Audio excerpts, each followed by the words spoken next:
Es una mañana tranquila en Bellevue, Idaho. De pronto, disparos.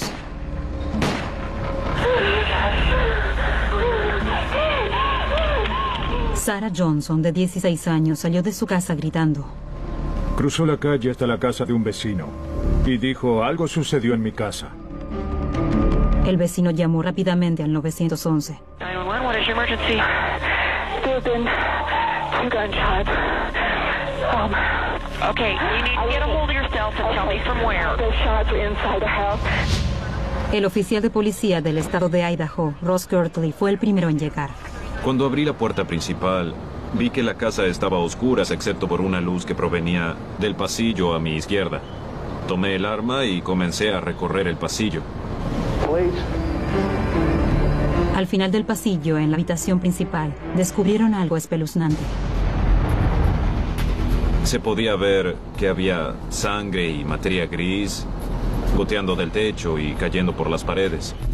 Había 2 cuervos. Uno era casi irreconocible. Probablemente esa fue una de las escenas más espantosas que vi en mis años de servicio. Los detectives del caso ahora no solo deben resolver un crimen, quizás sean 2.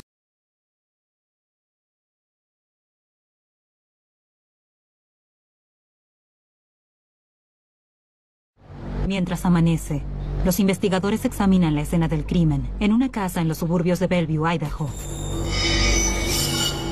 Había un cuerpo de sexo masculino en el suelo, completamente cubierto de sangre, y no tenía ningún signo vital. La víctima es Alan Johnson, muerto de una herida de bala. Y en la cama, se podía ver un bulto bajo las sábanas. Tomé el áspid, extendí el brazo para levantar las sábanas y vi el cuerpo destrozado de una mujer. La segunda víctima es Diane Johnson, quien sufrió un trauma severo en la cabeza. La teoría inicial es pensar en homicidio-suicidio, pero el sheriff Emling no lo cree. La herida de bala en el cuerpo de Alan sugiere otra cosa. Al entrar al baño principal, el orificio de bala en el azulejo del baño indica que el tiro fue a la altura del pecho. Nadie puede dispararse a sí mismo en el pecho con un rifle logrando que la bala atraviese directamente la pared. No se puede, eso no es posible. Si alguien piensa usar un rifle para suicidarse, en general cumple su objetivo. Se lo pone en la boca o debajo del mentón. Es evidente que Alan recibió un disparo en la ducha, pero luchó para salvarse. Y fue hacia donde estaba su esposa. Tuve que decirle a la gente que allí había ocurrido un doble homicidio. Un asesino a sangre fría estaba suelto y debían encontrarlo. Tememos por el resto de la comunidad. Alguien es responsable de este crimen, así que de inmediato debemos encontrarlo y arrestarlo. La policía se concentró en su única testigo, la hija de las víctimas, Sarah Johnson. En los primeros interrogatorios ella estaba nerviosa. Repetía sin parar, ellos mataron a mis padres, ellos los mataron. Un oficial la interrogó. Le preguntó si vio o si oyó algo. Y en ese momento ella respondió que oyó a alguien salir por la puerta corrediza de vidrio trasera. Luego de acordonar esa área, pensé que esa persona podría haber escapado por el patio trasero, ya que no hay cerco. Conduce al canal de un río y a una colina. Es muy arbolado, por lo que de inmediato llamé a mi equipo de búsqueda para que siguieran ese rastro. El equipo de búsqueda llegó a una conclusión alarmante. Me dijeron, Sheriff, nadie salió por el patio trasero. Las huellas recorrían la parte trasera de la casa y se dirigían hasta una casa ubicada al norte de la residencia de los Johnson. La casa de huéspedes está ubicada en la parte trasera del terreno de los Johnson. Tiene un acceso propio y dependencias individuales. Funciona como apartamento y tiene un garage en el sótano. Cuando los detectives entraron al garage, encontraron mucha evidencia acumulada. Todas las armas estaban guardadas en el apartamento de atrás. No encontramos muchas armas en la casa. Hallamos un rifle calibre 22 sobre la nevera, una caja de municiones de una pistola calibre 32 y además en el suelo un cartucho de una Magnum Winchester 264. El otro cartucho estaba en el rifle que encontramos en el baño. Resulta muy evidente que alguien tomó una de las armas de la casa de huéspedes y la usó para matar a Diane y a Alan. Luego de inspeccionar la casa, pensamos, vaya, ¿quién vive aquí? De inmediato intentamos localizar al inquilino. Pero la policía no podía encontrar al inquilino. Mientras tanto, se investigaba un dato aportado por Sarah. Dijo que se despertó 4 horas antes de los disparos debido a un gran alboroto. Ella se despertó alrededor de las 2:30 o 3 de la mañana porque oyó voces afuera de su ventana. Unos minutos después, se encendió la luz del sensor de movimiento de la casa de huéspedes. Se levantó y fue a despertar a su padre. Él le dijo, no te preocupes, vuelve a dormir. Y ella dijo que había creído reconocer la voz de la señora de la limpieza. No hubiera sido la primera vez que la señora de la limpieza hacía algo indebido. Esta persona en particular tenía un prontuario criminal. Estaba bajo libertad condicional. La conocíamos, sabíamos quién era y tuvimos varios hechos relacionados con ella. Mientras continuaban revisando la casa, el sheriff escucha que un vehículo se aproxima. Miré hacia adelante y vi que el camión de la basura se aproximaba a la casa de los Johnson. Recuerdo que grité, deben detener ese camión de basura, que dé la vuelta, sáquenlo de aquí. Y esa fue probablemente la mejor decisión que tomé en este caso. Al revisar el bote de basura de los Johnson, los oficiales descubrieron algo interesante. Comenzamos a revolver el bote de basura y hallamos una bata de mujer color rosa. Estaba en buenas condiciones, se veía nueva. No parecía haber sido usada y no es algo común de hallar en la basura. La bata tenía manchas de sangre. Y aún hay más. Dentro de uno de los bolsillos había un guante de látex y un guante de cuero marrón. Y en otro bolsillo había 5 municiones calibre 32. La evidencia se envió al laboratorio para el análisis de huellas dactilares y de ADN. Los resultados tardarán algunos meses. El inquilino de la casa de huéspedes regresa unas horas después de los homicidios. Cuando llegó, nos dijo que hacía 4 o 5 años que rentaba ese apartamento. El inquilino dijo que recién llegaba a la ciudad. Los investigadores sospechan, pero su coartada es efectiva. Él siempre viaja a Boise y regresa a Bellevue los lunes. De inmediato nos vimos obligados a quitarlo de la lista de sospechosos de este caso. Incluso le cuenta a la policía más detalles sobre el arma homicida. Identificó el rifle usado en los crímenes como de su propiedad. Ese rifle se lo había dado su padre, quien ya falleció, y nadie lo había usado por 10 o 15 años. Los investigadores deben seguir adelante. Revisan la evidencia obtenida. Una bata rosa, un guante de látex, un guante de cuero, 5 municiones de una pistola calibre 32 y el arma homicida, un rifle calibre .264. Todas son buenas pistas, pero aún están lejos de resolver el caso. Es una de las investigaciones más grandes realizadas en este condado. Nunca ocurrió nada de esta magnitud. Era algo muy abrumador. Lo que los detectives necesitan es un sospechoso y un móvil, y están a punto de recibir ayuda. Los crímenes de Alan y Diane Johnson dejaron perpleja a la ciudad de Bellevue, Idaho. La comunidad estaba aterrorizada. Bellevue es una ciudad pequeña y muy tranquila, ubicada al pie de las montañas de Idaho, y jamás había sucedido algo como esto. Todos estaban realmente conmovidos. Nadie sabía qué hacer, todos se abrazaban y trataban de consolarse. Matt Johnson, el hijo mayor, asistía a la Universidad de Idaho. Algunos familiares lo contactaron y de inmediato viajó desde Moscow, Idaho.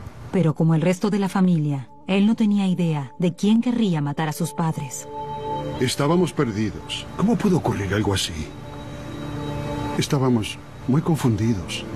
Todo era muy extraño, realmente lo era. Alan y Diane llevaban 20 años de casados. Celebraron su aniversario de bodas número 20 antes de que esto pasara. Se amaban. Para Diane fue amor a primera vista. Tan pronto como vio a Alan, supo que se casaría con él.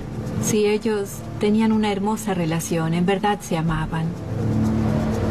No tenían esa clase de enemigos capaces de enviar a alguien a hacerles esto. Por eso comenzamos a buscar más en detalle para tratar de averiguar quién estaba ensañado con Alan y Diane. Obtuvieron una pista sólida del inquilino de la casa de huéspedes de los Johnson. Se mostró dubitativo y dijo, bueno, en verdad no quisiera señalar a nadie. Y me dio el nombre de Bruno Santos. El muchacho mexicano de 19 años era el novio de Sarah Johnson. La familia no estaba de acuerdo con el noviazgo que Sarah tenía con Bruno. Le pregunté a Diane, ¿ellos en verdad se aman? Y ella respondió, bueno, ella dice que sí. Yo dije, si ellos sienten que se aman, no podrás hacer nada para separarlos. Encontrarán la manera de estar juntos. Pero el fin de semana previo a los crímenes, Alan sintió que era suficiente. Sarah había salido y pasaría la noche en casa de una amiga, pero sus padres llamaron a la casa y su amiga les dijo que Sarah no había pasado la noche allí y les aconsejó que llamaran a la casa de Bruno Santos. Alan tuvo una confrontación con Bruno. Le dijo que no volviera a acercarse a su hija. Tuvieron una conversación en la que Alan dijo que pensaba ir a la policía. No sentía que esa fuera una buena relación debido a la edad del joven y la única forma de terminarla era reportando a la policía el hecho de que este joven estaba manteniendo relaciones con su hija. Por temor a enfrentar un juicio por violación o ser deportado, a Santos le sobraban motivos para silenciar a los Johnson. En aquel momento comencé a pensar en los posibles sospechosos. Teníamos a Bruno Santos, al inquilino que vivía en Boise y rentaba el apartamento de los Johnson, y también a la señora de la limpieza. Los investigadores interrogaron a la señora de la limpieza, pero pronto sus esperanzas se desvanecieron. Ni siquiera sabía dónde quedaba la residencia. La empresa de limpieza confirmó la versión de la señora. Los familiares también confirmaron que no hubo confrontación con la versión de la señora de la limpieza. Entonces la versión de Sarah era cierta y había un asesino suelto o estaba tratando de desviar la atención para encubrir a su novio. Mientras cae la tarde, los investigadores continúan buscando pistas en la escena del crimen. Probablemente la foto más importante que sacamos muestra la sangre de Diane sobre la almohada y subiendo por la pared atravesando la habitación hasta llegar al techo. Se veía el recorrido de la sangre, los tejidos, el cerebro y los fragmentos del cráneo. Observando el recorrido de la sangre, los detectives pueden determinar dónde estaba parado el asesino. Estaba parado del lado donde dormía Diane, del lado izquierdo, aproximadamente a 1 metro de ella. El disparo que mató a Diane desparramó sangre en la habitación principal y cruzó el pasillo hasta la habitación de Sarah. Pudimos ver que había manchas de sangre en su puerta y en las paredes de su habitación. El ataque a Alan ocurrió después en el baño principal. La evidencia hallada allí mostraba que las puertas del baño y de la ducha ambas estaban abiertas. Los detectives creen que Alan oyó el primer disparo y salió de la ducha, y que de pronto se encontró cara a cara con el asesino. Según las otras fotografías, Alan cayó inmediatamente al suelo cuando recibió los disparos. Pero los rastros de sangre probaron que él se paró y luchó contra su agresor. El rifle tenía numerosas huellas de sangre en el cañón y en el cargador. Alan intentó quitarle el rifle y entonces le dispararon. Aparentemente hay señales de lucha en la puerta del baño. El asesino dejó el rifle en el suelo. Las huellas de sangre hablan de los últimos minutos de vida de Alan. Alan salió del baño y persiguió a quien haya sido el asesino hasta la habitación. Pareciera que atravesó el pasillo, dio vuelta y regresó. En el último intento por salvar su vida, Alan hizo un esfuerzo desesperado por llamar al 911. Es evidente que cayó sobre la cama del lado de Diane y se arrastró por el suelo hasta el teléfono. Y allí fue donde él murió, a un costado de la cama, junto a Diane. Los investigadores hallaron manchas de sangre y más evidencias en la habitación de Sarah. En la habitación de Sarah, en el vestidor, hallamos 2 municiones de un arma Magnum Winchester 264. Sobre una mesa de noche hallé un guante de cuero marrón que coincidía con el guante de cuero hallado en la basura. También encontré un juego de llaves. Una de las llaves era de la casa de huéspedes de donde provino el rifle. La evidencia parecía señalar directamente al novio de Sarah.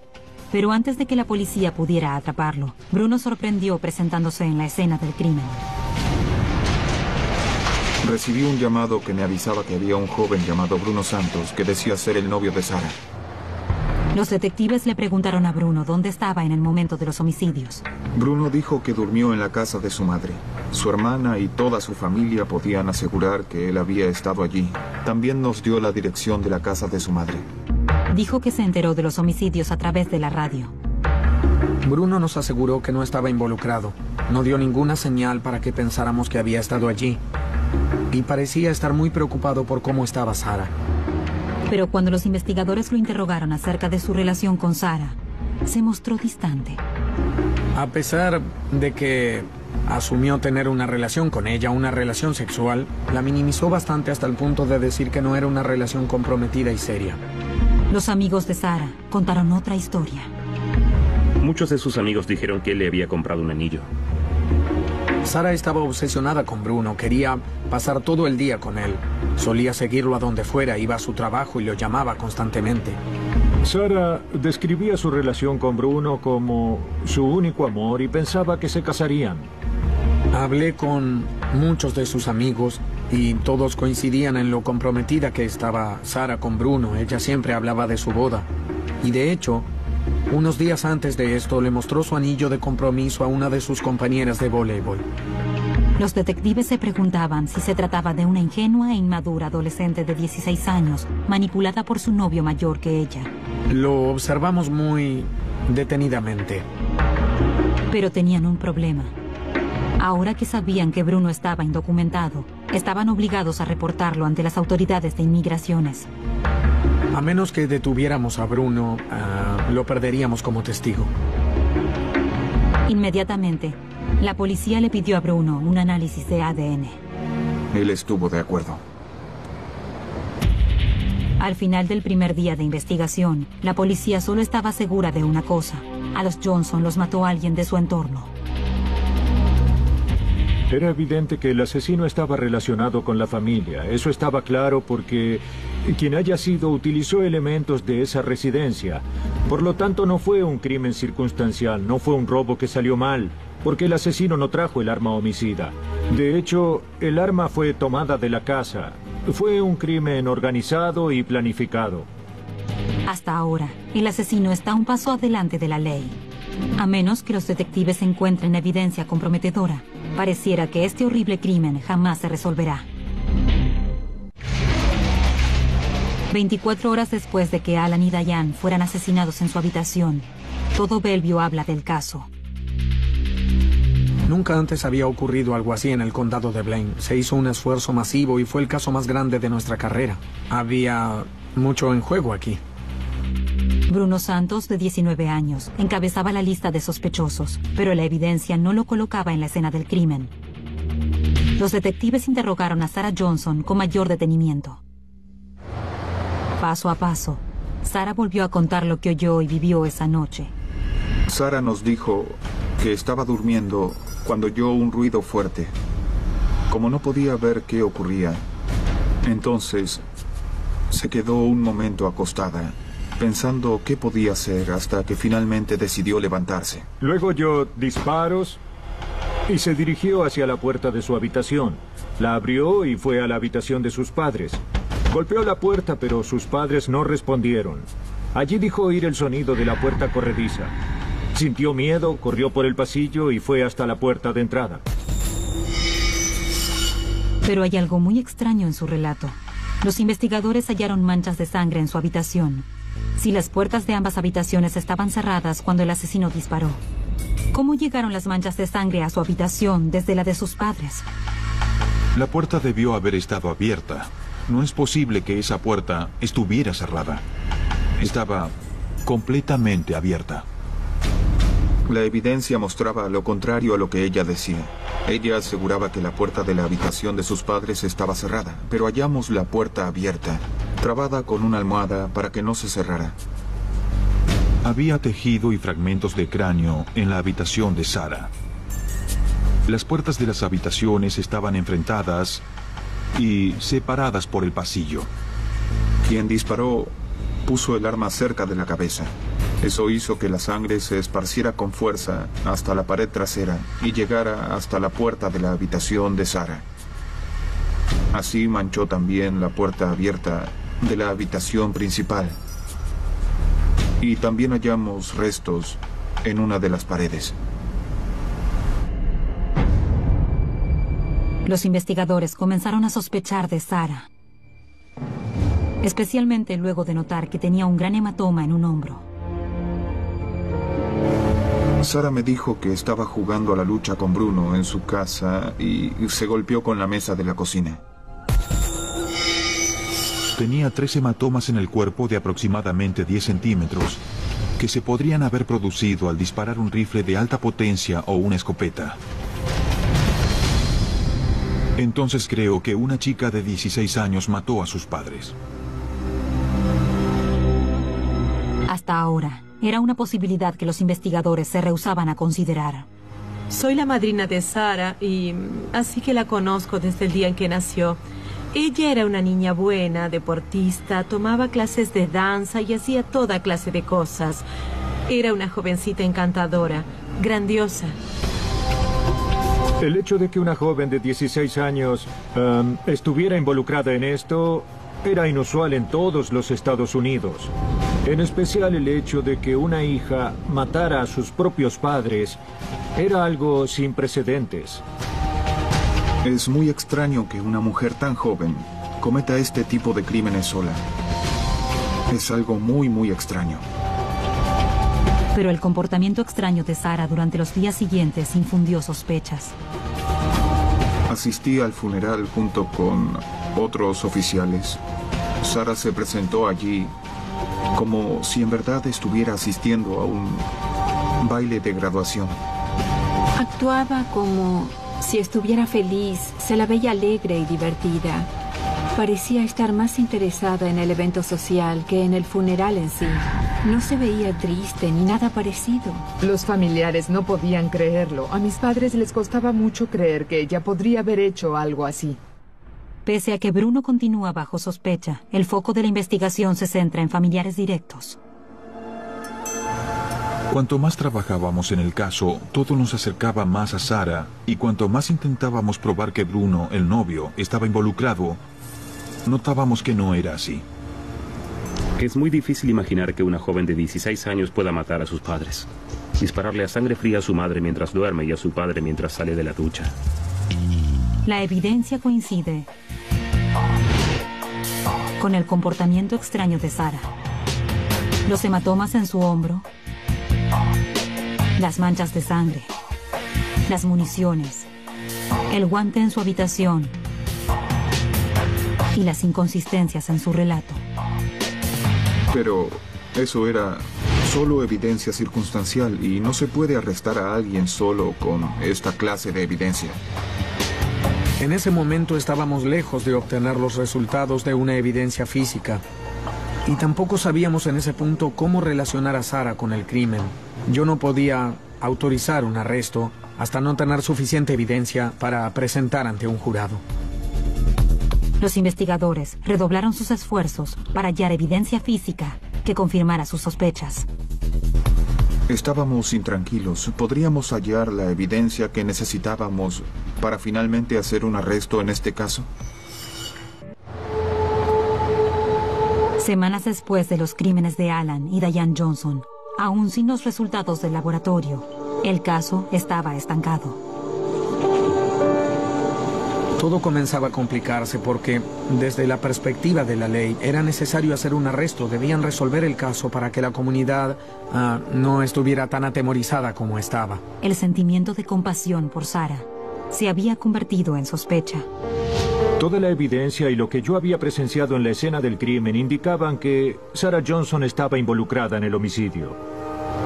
Pero los investigadores no estaban seguros de que Sara hubiese actuado sola o con la ayuda de su novio Bruno. Y hasta el momento, no tenían suficientes evidencias para arrestar a ninguno de los dos. Desde mi perspectiva, prefiero no hacer un arresto que no pueda llevar luego ante un jurado para que sea acusado. Y en este caso no teníamos suficiente evidencia. Es un caso difícil para los investigadores. Si no acusan a Santos, será deportado. Y finalmente deciden no hacerlo. Nos preocupó mucho que Bruno fuera deportado, porque aún no teníamos los resultados del ADN y no sabíamos si esta evidencia física lo involucraría. Cuando se fue, nos preocupó no volver a verlo nunca más. Sara quedó formalmente bajo la custodia de sus tíos. Tuve que ser muy claro con ellos. Les dije, creo que su sobrina es quien asesinó a su hermana y a su cuñado. Así que, ¿aún creen que quieren tenerla bajo su custodia? Cuando trajimos a Sara, sabíamos que la policía estaba armando el caso en su contra. Son personas excepcionales porque cualquiera en su lugar hubiera pedido que se la llevara la policía.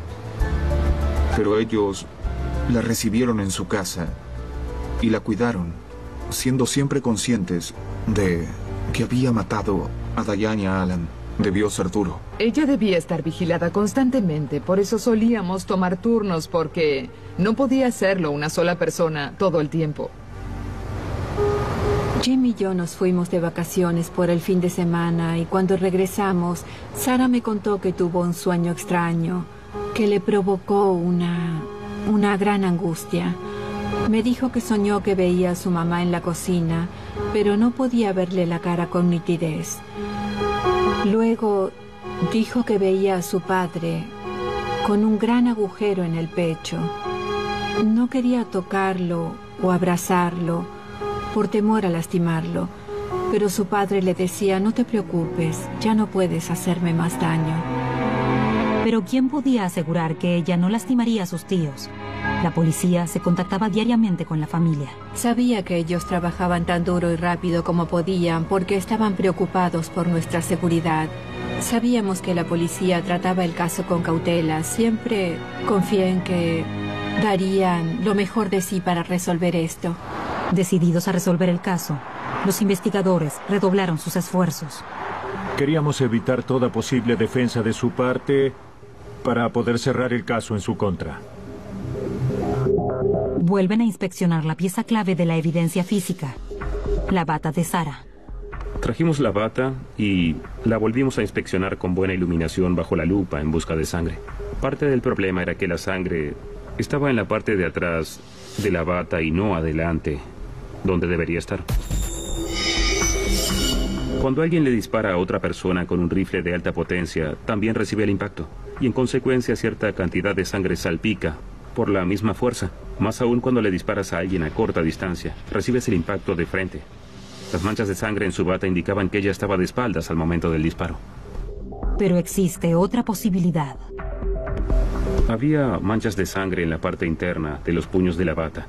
La única forma de que ella fuera responsable era haber usado la bata al revés y con las manos en alto en el momento en que se efectuó el disparo.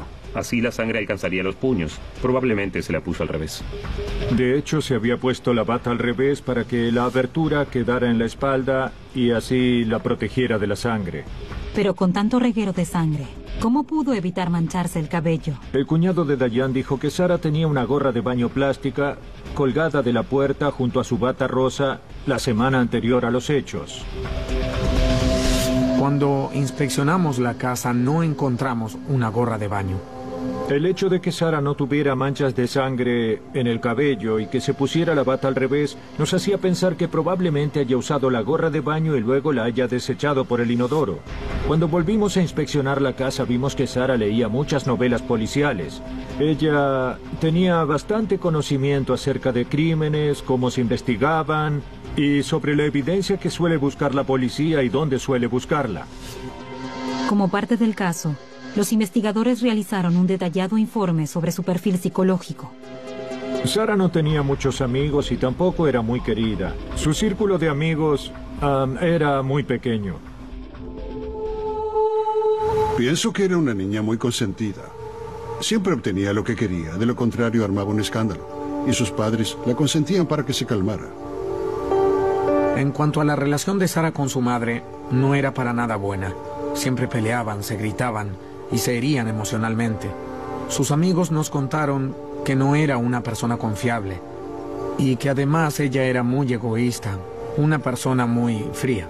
Era la niña mimada de su papá y la relación con su madre se basaba en pelear constantemente. Otros familiares notaron algo muy extraño. No parecía estar triste por sus padres en absoluto. Estaba demasiado tranquila. Se ocupaba de su vida social y de sus cosas, como el cuidado de sus uñas, ir a la escuela a ver los partidos de voleibol y esa clase de cosas. Luego de la muerte de sus padres, se mostró extrañamente indiferente. Nunca decía ni preguntaba cosas como ¿quién le haría esto a mis padres? ¿Deben hallarlo? ¿O los extrañaré mucho? Nunca oí que dijera nada de esto. Tanto la evidencia como su comportamiento señalaban a Sara. Yo intuía que estaba involucrada. Lo sabía. Pero, ¿hasta dónde? Los resultados del ADN finalmente llegaron luego de 2 meses, y con ellos varias respuestas muy esperadas. La sangre en la bata coincidía con el tipo de sangre de Diane Johnson, así que pude determinar que la sangre de Diane Johnson estaba presente en la bata rosa. Eso no fue todo lo que hallaron. El guante de látex que estaba junto a la bata en el bote de basura no contenía ningún rastro de sangre, pero sí había ADN en el interior del mismo, y ese ADN coincidía con el de Sarah Johnson. Se halló ADN de Sara en el interior del guante de látex. Eso era lo que necesitábamos. Esa era la evidencia que tanto esperábamos para hacer un arresto en este caso. Con la evidencia del ADN, los investigadores volvieron a interrogar a Sarah Johnson para lograr que confesara. The thing you have to decide for yourself, Sarah, is are you going to keep insisting that you didn't have any role in this? Or are you going to give me an explanation why this happened? You've got to help yourself by getting this burden off, giving me a reason why all this took place. A pesar de todas las evidencias, Sara se mantuvo firme en su relato. I tell you, this is your last best chance.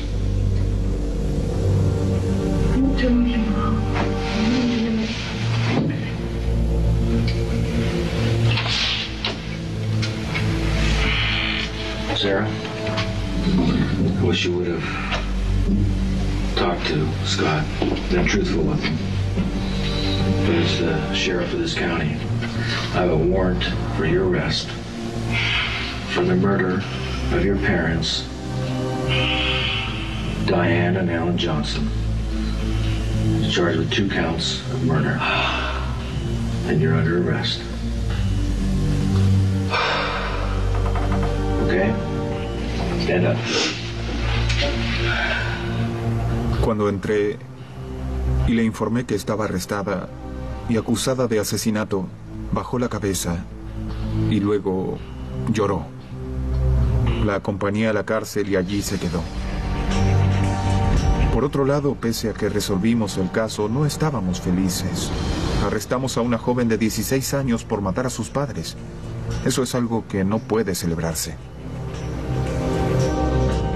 Finalmente, los detectives tenían a la sospechosa tras las rejas, pero ¿podían mantenerla allí? Ahora debíamos convencer al jurado de que ella era la culpable. Teníamos un difícil trabajo por delante para lograrlo. Aún estábamos lejos de haber terminado. Los abogados debían convencer al jurado de que una joven de 16 años había cometido uno de los crímenes más horrendos en la historia del estado de Idaho.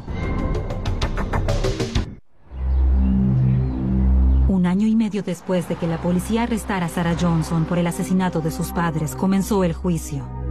Sara es tratada como adulta en los 2 cargos de homicidio en primer grado.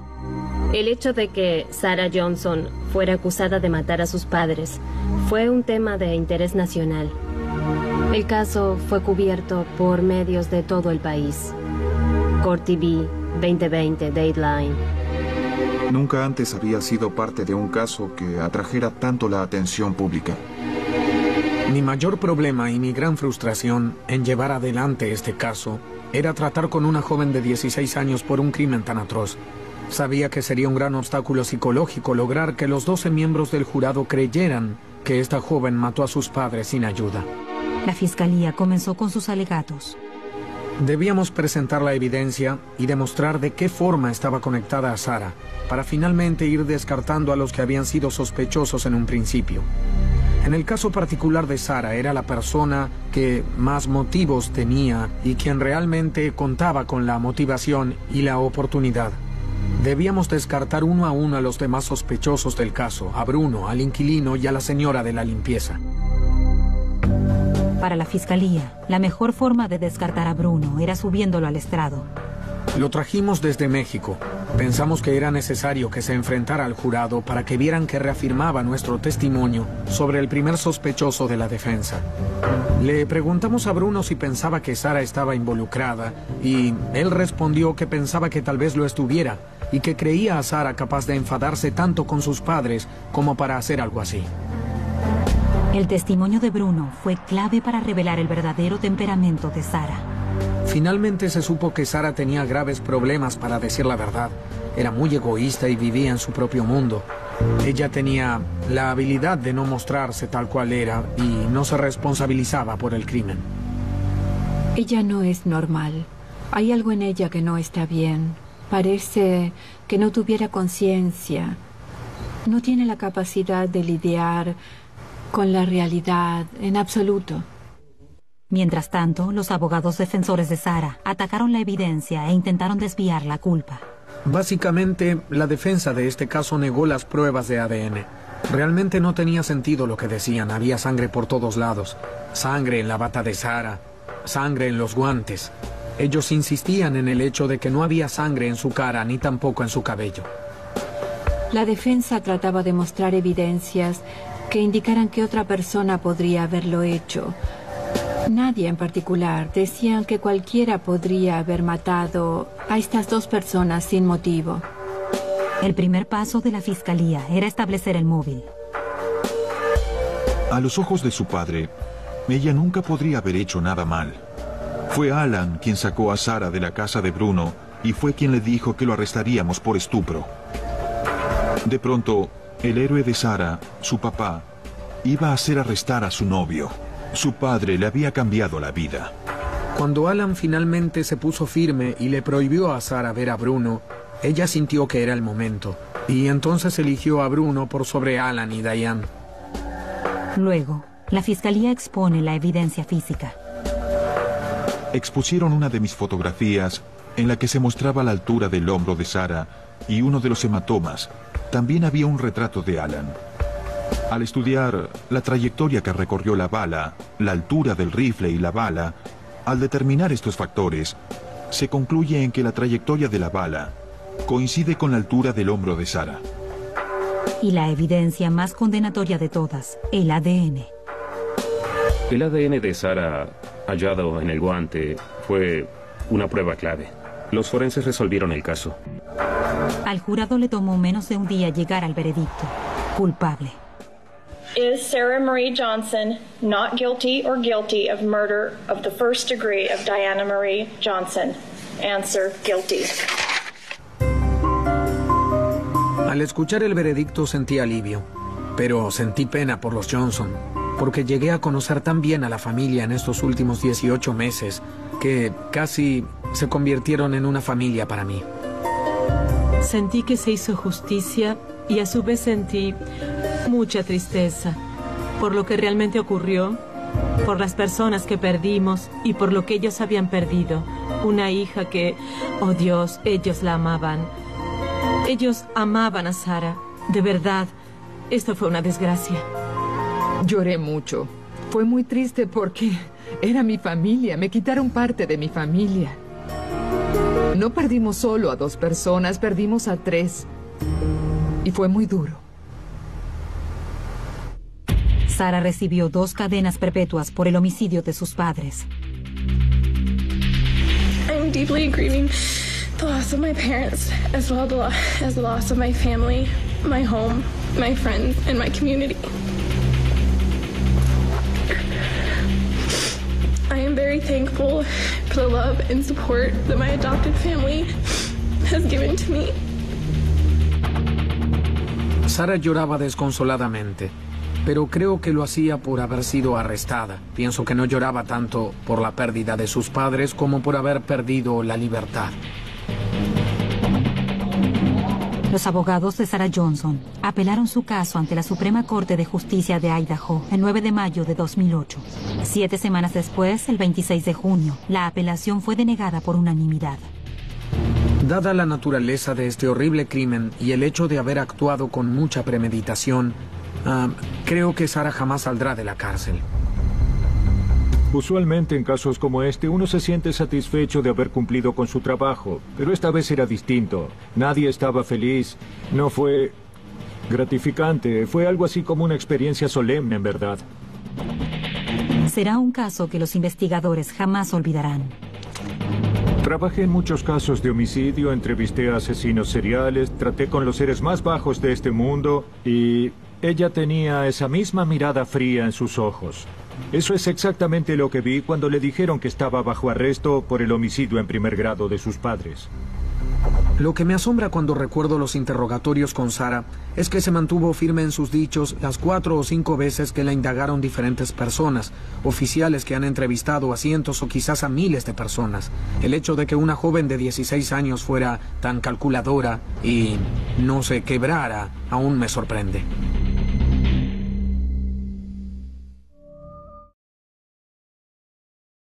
Dirigían hasta una casa ubicada al norte de la residencia de los Johnson. La casa de huéspedes está ubicada en la parte trasera del terreno de los Johnson. Tiene un acceso propio y dependencias individuales. Funciona como apartamento y tiene un garage en el sótano. Cuando los detectives entraron al garage, encontraron mucha evidencia acumulada. Todas las armas estaban guardadas en el apartamento de atrás. No encontramos muchas armas en la casa. Hallamos un rifle calibre 22 sobre la nevera, una caja de municiones de una pistola calibre 32 y además en el suelo un cartucho de una Magnum Winchester 264. El otro cartucho estaba en el rifle que encontramos en el baño. Resulta muy evidente que alguien tomó una de las armas de la casa de huéspedes y la usó para matar a Diane y a Alan. Luego de inspeccionar la casa, pensamos, vaya, ¿quién vive aquí? De inmediato intentamos localizar.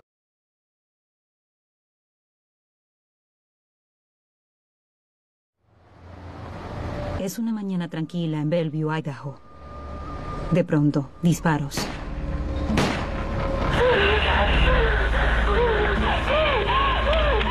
Sarah Johnson, de 16 años, salió de su casa gritando. Cruzó la calle hasta la casa de un vecino y dijo, algo sucedió en mi casa. El vecino llamó rápidamente al 911. 911, what is your emergency? There have been 2 gunshots. Okay, you need to get a hold of yourself and tell me from where. The shots were inside the house. El oficial de policía del estado de Idaho, Ross Kirtley, fue el primero en llegar. Cuando abrí la puerta principal, vi que la casa estaba a oscuras excepto por una luz que provenía del pasillo a mi izquierda. Tomé el arma y comencé a recorrer el pasillo. Al final del pasillo, en la habitación principal, descubrieron algo espeluznante. Vi el cuerpo destrozado de una mujer. La segunda víctima es Diane Johnson, quien sufrió un trauma severo en la cabeza. La teoría inicial es pensar en homicidio-suicidio, pero el sheriff Emling no lo cree. La herida de bala en el cuerpo de Alan sugiere otra cosa. Al entrar al baño principal, el orificio de bala en el azulejo del baño indica que el tiro fue a la altura del pecho. Nadie puede dispararse a sí mismo en el pecho con un rifle logrando que la bala atraviese directamente la pared. No se puede, eso no es posible. Si alguien piensa usar un rifle para suicidarse, en general cumple su objetivo. Se lo pone en la boca o debajo del mentón. Es evidente que Alan recibió un disparo en la ducha, pero luchó para salvarse. Y fue hacia donde estaba su esposa. Tuve que decirle a la gente que allí había ocurrido un doble homicidio. Un asesino a sangre fría estaba suelto y debían encontrarlo. Tememos por el resto de la comunidad. Alguien es responsable de este crimen, así que de inmediato debemos encontrarlo y arrestarlo. La policía se concentró en su única testigo, la hija de las víctimas, Sarah Johnson. En los primeros interrogatorios ella estaba nerviosa. Repetía sin parar: ellos mataron a mis padres, ellos los mataron. Un oficial la interrogó. Le preguntó si vio o si oyó algo. Y en ese momento ella respondió que oyó a alguien salir por la puerta corrediza de vidrio trasera. Luego de acordonar esa área, pensé que esa persona podría haber escapado por el patio trasero, ya que no hay cerco. Conduce al canal de un río y a una colina. Es muy arbolado, por lo que de inmediato llamé a mi equipo de búsqueda para que siguieran ese rastro. El equipo de búsqueda llegó a una conclusión alarmante. Me dijeron: Sheriff, nadie salió por el patio trasero. Las huellas recorrían la parte trasera de la casa y Se podía ver que había sangre y materia gris goteando del techo y cayendo por las paredes. Había 2 cuervos. Uno era casi irreconocible. Probablemente esa fue una de las escenas más espantosas que vi en mis años de servicio. Los detectives del caso ahora no solo deben resolver un crimen, quizás sean 2.